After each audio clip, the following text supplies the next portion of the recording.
Hello, all you beautiful people in Webtown, and welcome back to Crypto Comics, baby. We're getting into a little Gen 13 today from Image Comics. We've talked about it in the past.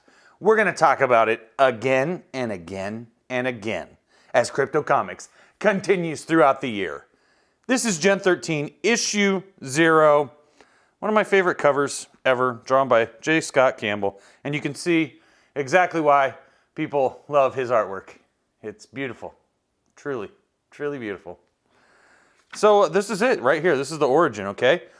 Every story in this written by Brandon Choi. Coming Home here with Caitlin Fairchild is drawn by Jim Lee. The story featuring Burnout and Rainmaker. That is penciled by Richard Johnson. The Big Deal featuring Freefall and Grunge, J. Scott Campbell. And last but not least, Things Change by a very young Travis Charest. My name is Caitlin Fairchild. Up until a few months ago, I was just another co-ed at Princeton. But that was before I became a summer intern at IO's Project Genesis. IO, if you don't know, is International Operations. It's a top secret government organization. If you're clueless as to what I'm talking about so far, you need to get into those back issue bins, check out the Image Comics playlist, check out Gen 13, issue number 1, and then we covered the rest of the miniseries, issues 2 through 5, just so we could get right here to issue number 0. If you want a little bonus selection, you can also see Gen 13 in the brutal, the absolutely brutal, it almost killed your boy Crypto, Deathmate crossover event from Image and Valiant. Hour-long video. That's also in the Image Comics playlist. Now, where were we? The good part of the job was that I actually made some new friends while I was there. The bad part was that we learned we were all lab rats in some sort of super soldier experiment. We escaped from Genesis with the help of John Lynch, a director of I.O. who wasn't happy with the project's operation or goals. Afterward, we all agreed to stay together as a team to fight the people behind Project Genesis. But first, we each wanted to take care of some personal business. Mr. Lynch wasn't too keen on the idea, but we didn't give him much of a choice. Sarah Rainmaker went back to her reservation in Arizona, while the rest of us headed for the Pacific Northwest. Ooh, the Pacific Northwest? Self-high five, baby. Hottest team in comics, in history, from the Pacific Northwest. Before Portland and Seattle did their craziness. Way before then. Please don't judge the good people of the Pacific Northwest by those weirdos who came from a bunch of other places and moved here. Mr. Lynch warned us to be careful and gave us an address in San Diego where we could reach him. On the way back, we ran into some superpowered trouble named the Traveler. That was in Gen 13, 1/2. Oh, I'm so mad because I have Gen 13, 1/2 and I cannot find my copy of Gen 13, issue 1/2 anywhere. Oh, it really irks me. It should be either with the Gen 13 stuff. First, it should be with the Wizard 1/2 issues, right? It should be right in its spot. No, it's not. Then I looked at the Gen 13 in the long box with the Gen 13. No, it's not there. And so now I don't know where it is. And I'm very sorry, and I apologize to all you beautiful people in Webtown for not having that Gen 13 issue 1/2 from Wizard Magazine to share with you here today. My apologies. We did our hero bit and made a fast exit out of town. To avoid attracting any more attention, we split up outside of Portland. Where'd they split up? I think they split up in Vancouver, Washington. That would be the good place to split up. You know, I'm guessing that while they were there, Grunge probably went to I Like Comics in downtown Vancouver, Washington, and got himself some of these totally awesome 50-cent back issues that I keep coming up with day in and day out here at Crypto Comics for all you beautiful people in Webtown. That's I Like Comics in Vancouver, Washington. That's a free plug. No, they don't owe me money like everybody else does when I give them a free plug. Because I Like Comics. Roxy was told her stepmom had moved to Las Vegas, so she and Grunge wanted to go there to find her. Burnout said he'd drive there and go to Arizona, where he'd pick up Sarah. They'd get Freefall and Grunge on the way back to California. Then I'd fly into San Diego and meet them there. At least, that was the plan. Uh-oh, sounds like the plan didn't quite work out, maybe. As our bus pulls into Portland, Caitlin Fairchild still can't believe how her life has changed so much, so quickly. There are times when she doesn't even recognize her own face in the mirror. Looking out at the children playing reminds her of her own childhood, of the happy moments growing up with her aunt, uncle, and cousin Karen. Caitlin realizes that she misses that simple, quiet life back home, and she wonders to herself if she really wants to be a superhero. Wouldn't it have been better if she'd stayed at home like Karen and married her high school sweetheart? But Caitlin never had her own sweetheart. Would it be too late to try now? Meanwhile, at the Portland bus station, look, Karen, I don't got all day to waste waiting here for your nerd cousin. Please, Brad, I promised Mom and Dad we'd pick Caitlin up while they get the welcome home party ready for her. She should be right there. Over here, Caitlin. Karen? About damn time. Wow, I can't believe it. You're married and a mother now? Me? Look at you. What have they been feeding you at Princeton? Guess I'm just one of those late bloomers. Who would have ever figured, huh? Come here. Let me give you both a big hug. I'm so glad you're home. Everybody just can't wait to see you again. Speaking of which, there were some men who wanted to... Looking good, Caitlin. Maybe I ought to be sending Karen here to college. Cut it out, Brad. Oh, Brad, you know this guy's a piece of shit already because his name's Brad. The only thing that could have been worse is if his name was Troy. Sure sign of a dick in the 80s and 90s. Brad, Troy, or Graham. Karen, those men you mentioned, are those the guys over there? Yeah, they're friends of mine now. They just wanted to talk to you. So I told them they could follow us here. Brad, you idiot, they're killers. I'm sorry, Karen, but I've got to go. Hey, who you calling stupid, Caitlin? They paid me good money, so you're gonna talk to them. Brad, how could you? How? Easy. We got bills to pay, babe. Takes money to take care of you and that runt. And what I tell you about talking back, woman? Please, Brad, no, not again. No? And who's gonna stop me? I'll just beat you up right here in front of everyone, you stupid little woman. I am Brad. Thwap. Ugh. Listen up, you hairy Neanderthal. Don't you ever lay a hand on her again. You're breaking my wrist. Trust me, Brad. I can do a lot worse than that.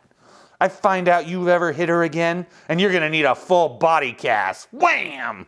Get her. Let's get her. Tasers on maximum. Fire on my mark. What about the Neanderthal? He'll live. Mark.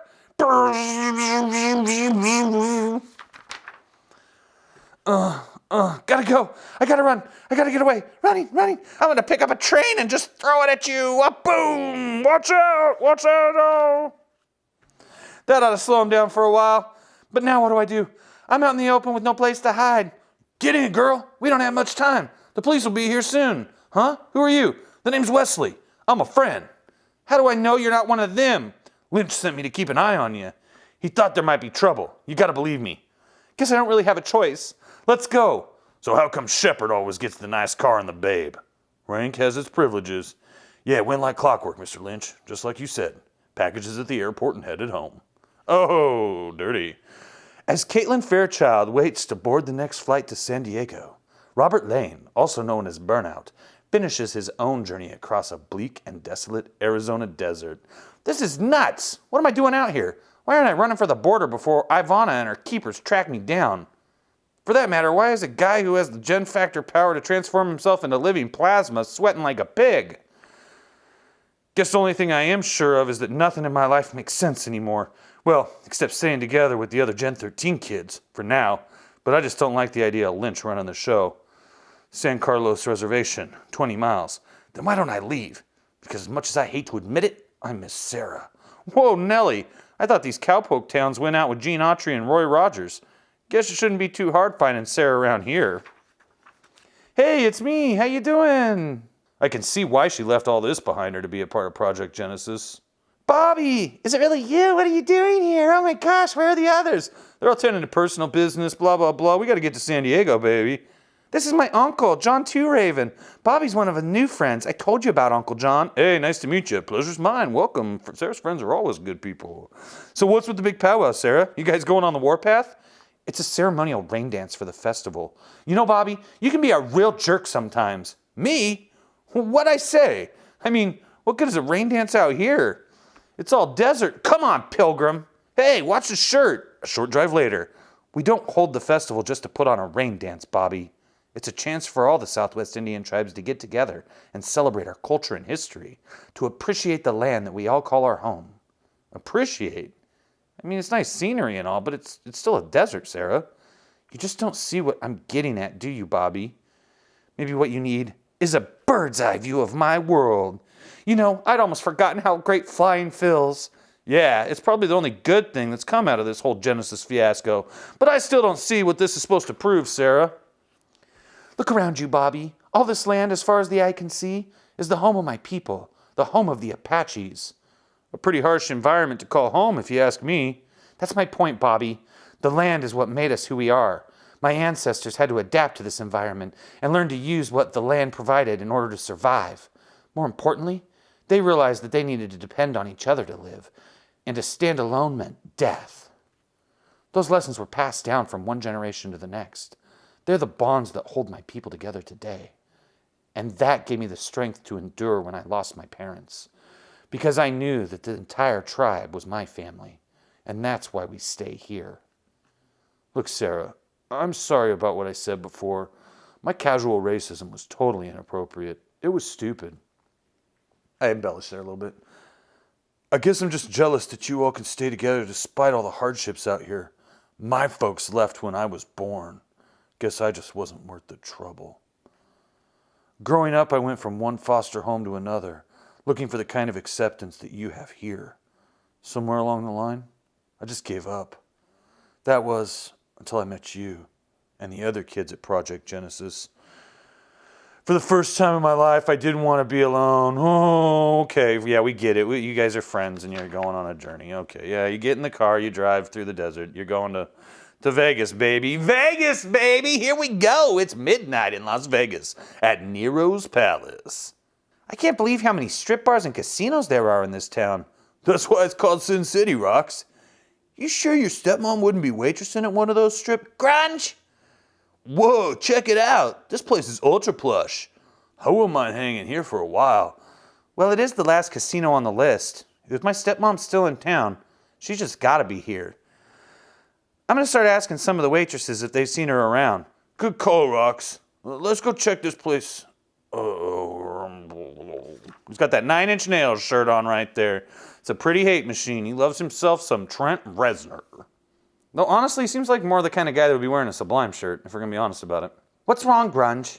We haven't scarfed on anything since dinner. You are a bottomless pit. Go get something to eat while I look around. But I already spent all the dinero Mr. Lynch gave us. Let's see.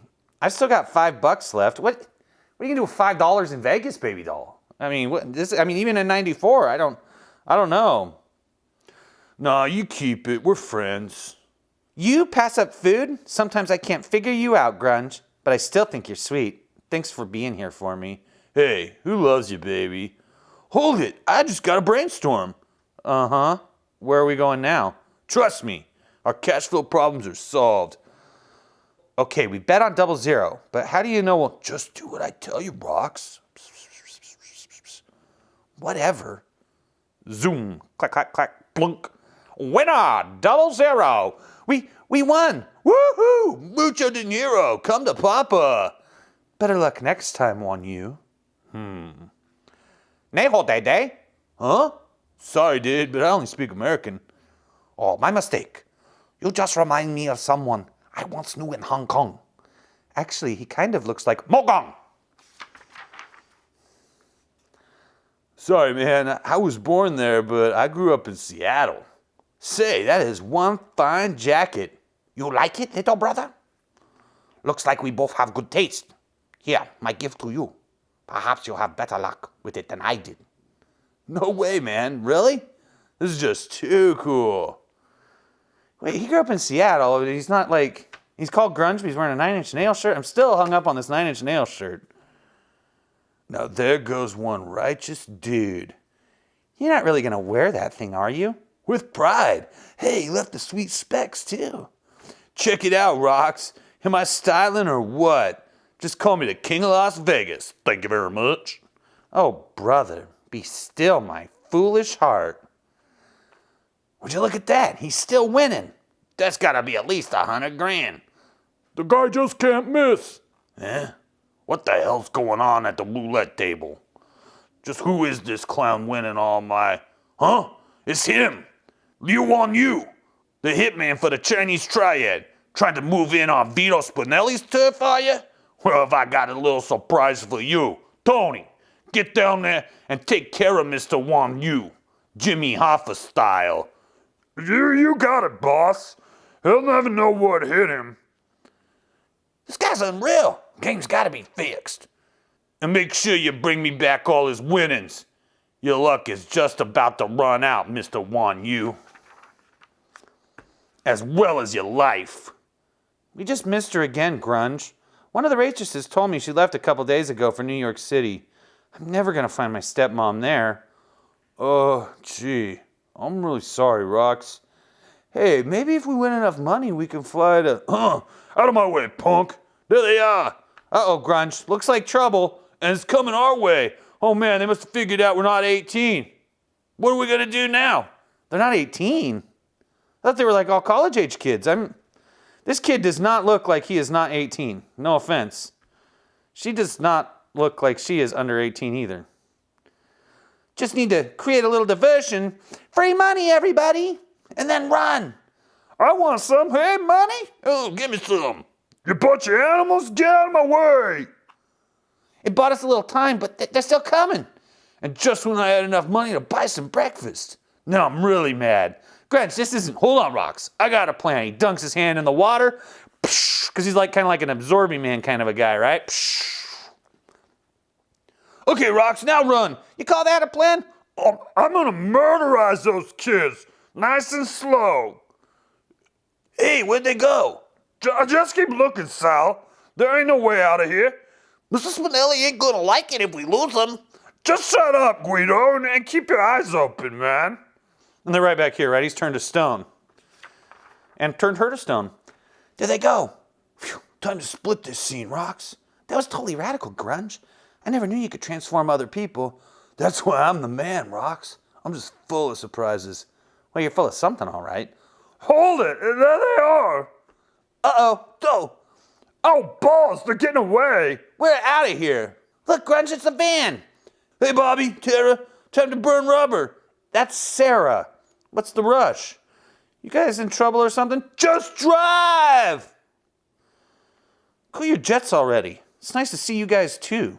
Hey, nice jacket, Grunge. No wonder they ran you out of town. Bite me, Bobby. I want to thank Bobcat Goldthwait for playing that character there in the Italian Mafia running the casino. Look at this building. Isn't this awesome? This is the end right here. Here we go. A young man by the name of Travis Charest drew this artwork. We'll talk about him later in the future. Once upon a time, John Lynch was considered an American hero and one of the most powerful men in the world. But the times have changed, and today Lynch is a fugitive from the secret government agency that he had faithfully served for nearly 2 decades. He sacrificed his career to save the lives of 5 innocent kids from Io's human experimentation test, Project Genesis. Now there isn't a safe place for them to hide on the face of the planet. But Lynch has always been a man of action, so instead of waiting for Io to find him, he has taken the battle to the enemy's front door. The Towers, Io's central headquarters in McLean, Virginia. It's very dope looking, I think. Why has no one built an actual building that's this awesome? So far, so good. The transponder should be registering me as nothing more than a bird on the radar screens. Oh, he's hang gliding in. Wow. Okay, I didn't realize that. Otherwise, the tower's defensive grids would have cut me to ribbons with its laser batteries by now. Laser batteries? I've made it through the no-fly zone easy enough. Time to see if I can land the glider wing on the VTOL pad without breaking my neck. Not bad for an old desk jockey. But now comes the hard part. Boom! Craven wanted the towers to be things of beauty, but also impenetrable fortresses, with security measures to put the Pentagon, CIA, and NSA to shame. But even this place has its Achilles heel. Just have to know where to look for it. Though it helps to have been one of the men responsible for overseeing the construction of the towers.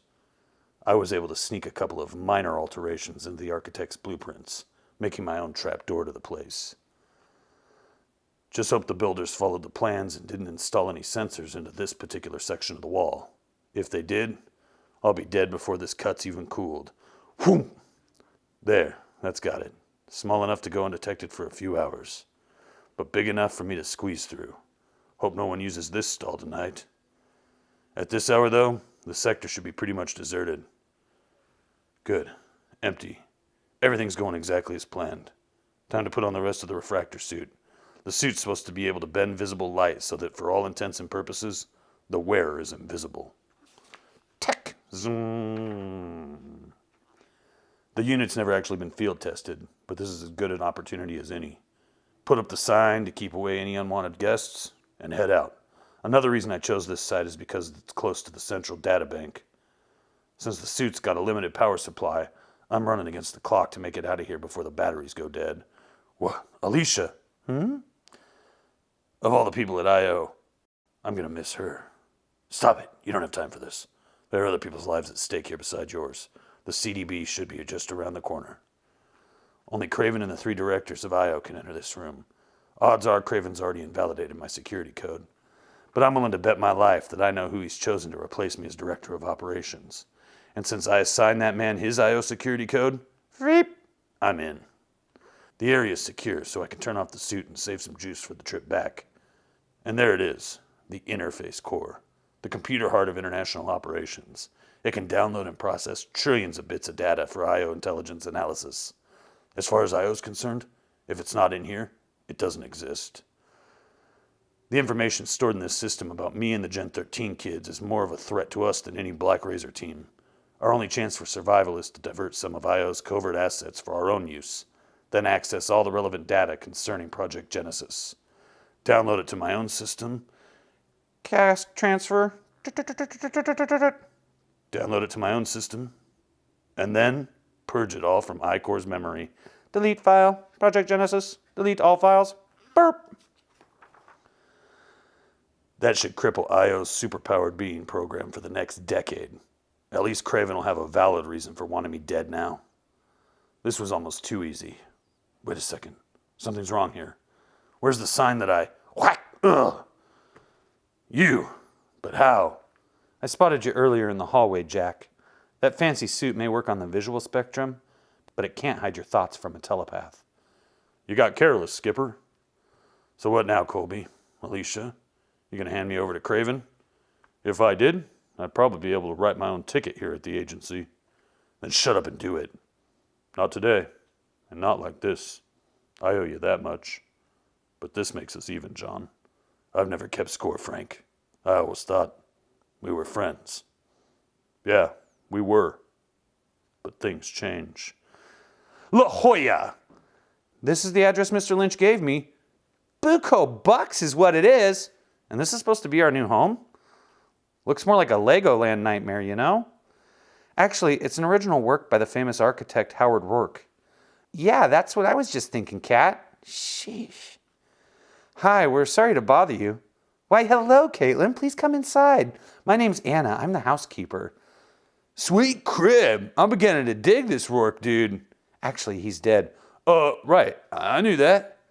I'm just fixing some breakfast. Make yourselves at home. Well, well. I'm glad to see y'all made it here. Whoa, Lynch, kicking back. Better check him out, Kat. I missed you too, Chang. Anyway, hope you've all enjoyed your little vacations, because school is now in session. Team 7. I don't care about that. We're not going to go through it. We already did cover that. That is in the back issue bins available for you to watch right now at Crypto Comics, Image Comics playlist. Blackthorn from Interplay and Blizzard for the Nintendo in the fall of '94. Drawn by Jim Lee himself. Oh, Backlash. We will talk about Backlash by Brett Booth. So this has been Gen 13, issue 1/2, but what do you know about this guy right here? You ever seen this one? This is Gen 13 Rave. This is pretty cool gimmick right here. Let me show you this. Booyah! Isn't that fun? It's one of the funnest covers I have ever seen to a comic in known history. I'll show you what's in here. It's really awesome. Interviews by Tom Harrington. What? It's Jeffrey Scott Campbell, and he's like a kid. Look at him. He's a kid. When did you first hear about the book, and how did you wind up working on it? I was only at the studio for 2 weeks when Jim pulled a rough drawing of 4 teenagers out of his portfolio. I said, well, if you're considering people to do this book, please consider me, because this looks fantastic. A few weeks later, it came up again, and we put a little more thought into coming up with an actual storyline for these characters. We further defined them, their look, and everything like that. Jim allowed me to participate in developing a couple of the characters, their costumes, their attitudes, and so on. I had a lot of input as far as their personalities go. That's basically it. It was one of those things where it came out fast, and a month or so later, I was working on the first issue. You said you'd only been at Wildstorm a few weeks. How'd you get in there in the first place? Well, some people might have already heard this story, because I think it's a reoccurring question.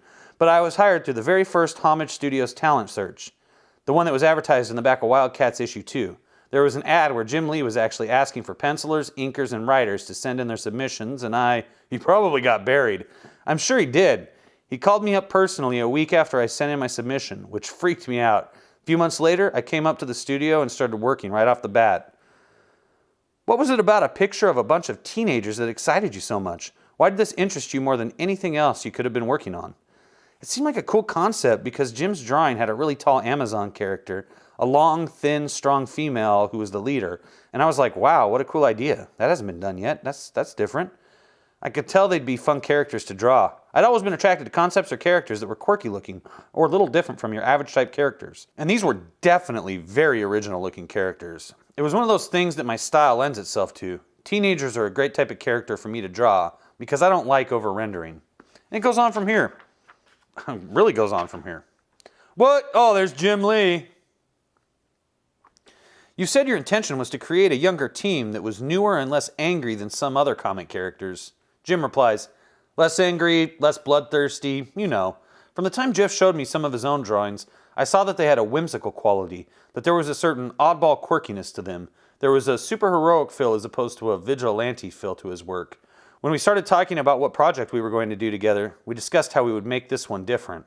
At the time, it seemed like every comics character, including a lot of Marvel characters, was just being completely scrapped and retrofitted with armor. Like Daredevil, who had a very sleek costume, now all of a sudden had all this armor, and I thought that was a wrong direction to go in.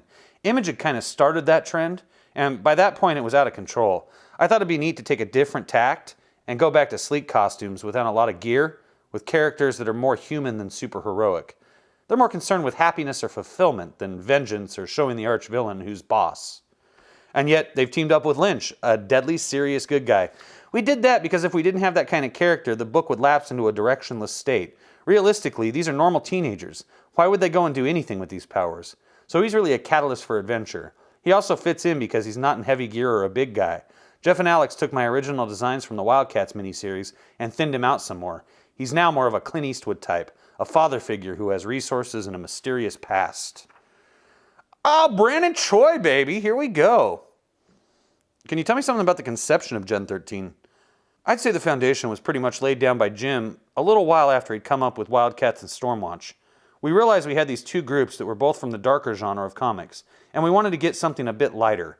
Jim had read a book called Generation X and got the idea for a slacker hero group. We started kicking the idea around. We had the idea of tying them into the continuity that we'd already established, and that's where Lynch came in with Project Genesis. Then we linked the past of the team to Team 7, Grifter, Dane, Deathblow, and so on. Later, when Jeff came on board, the twist that he put on the story and the Gen 13 kids eventually gelled into what became our miniseries. How do you guys go about plotting and writing an issue? Most of the time, Jim, Jeff, and I will sit down and hash out the entire story arc. At this point, we go in 2 or 3 issue segments.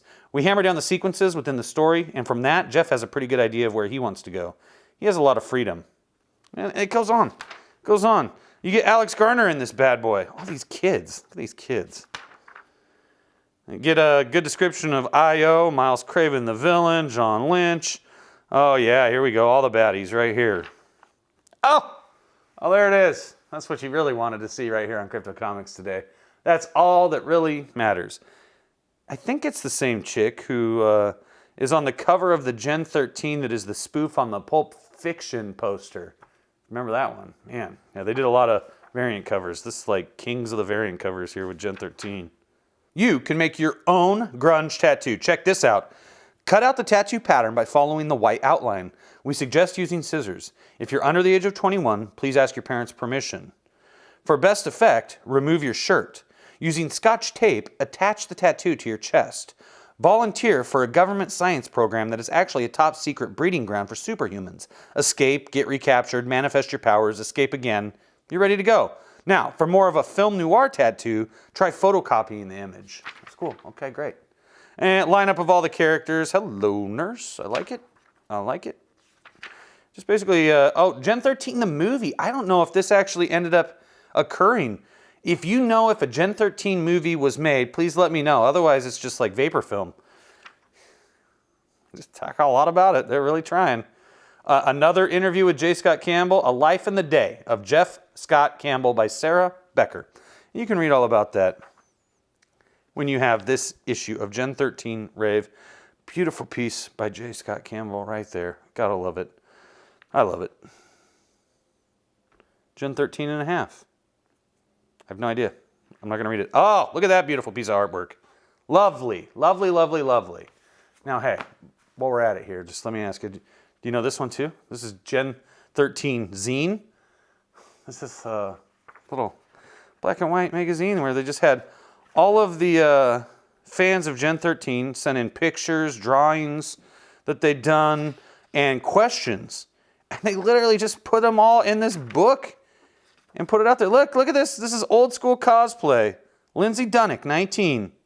Teresa Hagen, 20, from Columbus. Wow, look at this. This is how popular it was with the ladies. Oh, look, you got guys who dressed up. Holy cannoli. You suck for making Rainmaker a lesbian.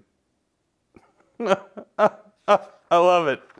Yeah, see? This is the first time you saw a lesbian in a comic book. It was Gen 13. I didn't even realize that, but that's okay. No problem.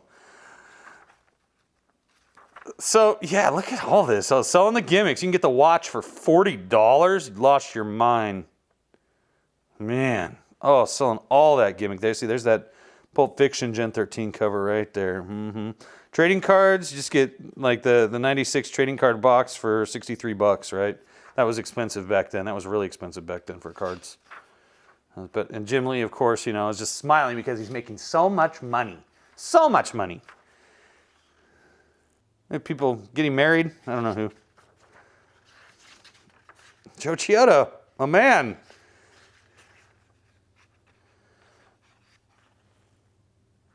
This is Jeffrey Scott Campbell's first wife right here. That's what we're looking at here. It's no longer his wife. They met in Europe. And, yeah, whirlwind romance, you know, that didn't end the way either of them expected, but likely the way anyone over the age of 30 would have expected it to end when you move halfway across the country for someone you don't really know. But I bet it was fun. Oh, look at that. There's that Nirvana Gen 13. I like that. That person is very smart. Man, so, ton of stuff here, my beautiful people, in the town of Webbs. This has been a rather comprehensive look at the origins of Gen 13, courtesy of your boy here at Crypto Comics. If you're looking for something this entertaining, I cannot wait to talk to you next month about my new book. It is available as of this day right here. For all you beautiful people, it's called Nobody's Hero. One of the big inspirations for it, definitely Gen 13, no doubt. It is the story of a couple of young men around this age who are a little wild and a little zany, who are living in a world absolutely populated by superheroes. When the girl one of them likes gets kidnapped by an evil supervillain, these two normal guys have to set out to save her very life. It's called Nobody's Hero. It is available right now on Amazon in digital or print form, so please check them out tonight. Please, please give me a review. The reviews help very much, and I will continue to make totally awesome content just like this for each and every one of you beautiful people out there in Webtown. Don't forget, this April, Image Comics Appreciation Month. I know a lot of you Image heads out there are super excited about that. I will be back tomorrow with another totally awesome comic book review. Until then, if you do me a favor, hit that thumbs up. If you're new, subscribe. Hit the ding dong for notifications. Then dive into the back issue bins, baby. You're going to find something that you love in there. I don't care if you're looking in the Image Comics playlist, the Marvel Comics playlist, the Malibu Ultraverse playlist, whatever playlist tickles your fancy. Check it out tonight. Have some fun while you wait for the next totally awesome comic book review from your boy right here at Crypto Comics.